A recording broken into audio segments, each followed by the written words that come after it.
In the world of Spartacus, death is usually a one-way ticket. So when the show's most hated villain, a guy we all watched get his head chopped off, was announced as the star of a brand new series, well, the internet basically broke in half.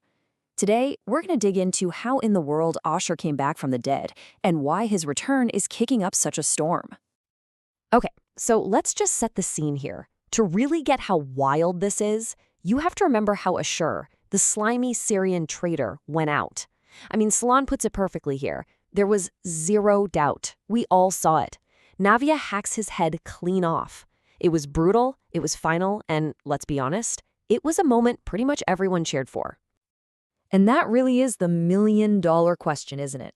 If he's dead, and I mean really dead, how on earth is he headlining his own series? Well, let's get into it. To really appreciate why bringing him back is such a big deal, we need to take a quick step back and remember who Ashur actually was. He wasn't just some random bad guy. He was the ultimate snake in the grass. See, Ashur was the total outsider. He wasn't some powerhouse gladiator. Nope, he was a schemer, a survivor who used his wits to stay alive. Fans have affectionately called him a conniving, backstabbing little shit. But honestly, underneath all that treachery was this deep, desperate need to just belong, to be valued by the very same people who hated his guts. And this Reddit comment really just nails the tragedy of his character. His villainy didn't come from nowhere. It was a direct response to being constantly pushed away, constantly rejected.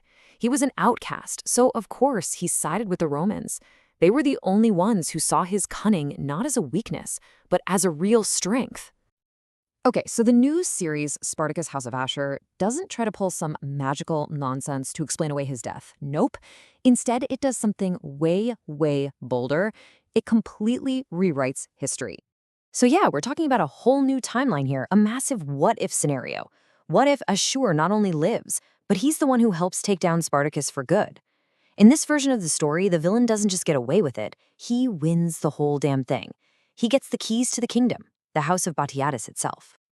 And just look at this transformation. It is absolute Caesar. He goes from being a traitor to being the protagonist of his own story. From a Roman lackey to a lanista, an owner of gladiators. He's not the bullied survivor anymore, not the rat scurrying around in the walls. In this new world, he's the wolf at the door. But you might be asking, why this story? And why right now? Well, according to the show's creators, this tale of Roman power struggles is actually more relevant than you might think. The show's creator, DeKnight, basically sees a straight line from the power games of the Roman Republic to our own economic anxieties today. He's arguing that this core theme of the super rich holding down everybody else, it's timeless. The real point here is that stories about the past are so often just a mirror, reflecting our own society's problems right back at us. This revival, though, hasn't just brought back a character, it's also kicked off a pretty fierce debate online.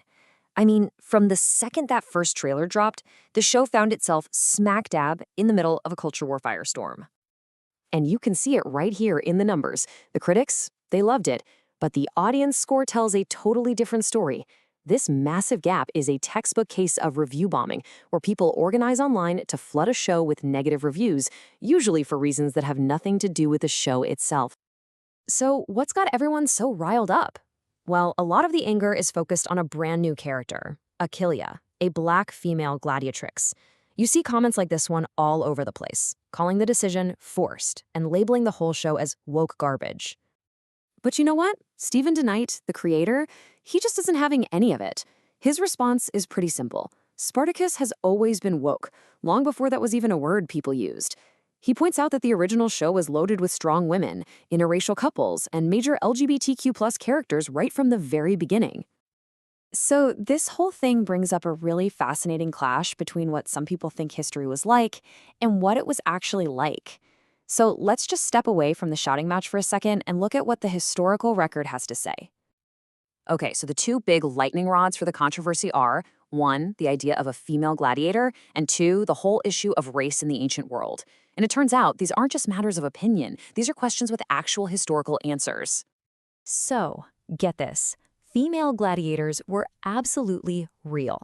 Yeah, they were rare, but we have the archaeological proof. And here's the kicker. There's a marble carving from ancient Turkey that shows two women fighting, and one of them is named Achillia. The show didn't just pull that name out of thin air, they pulled it straight from the history books.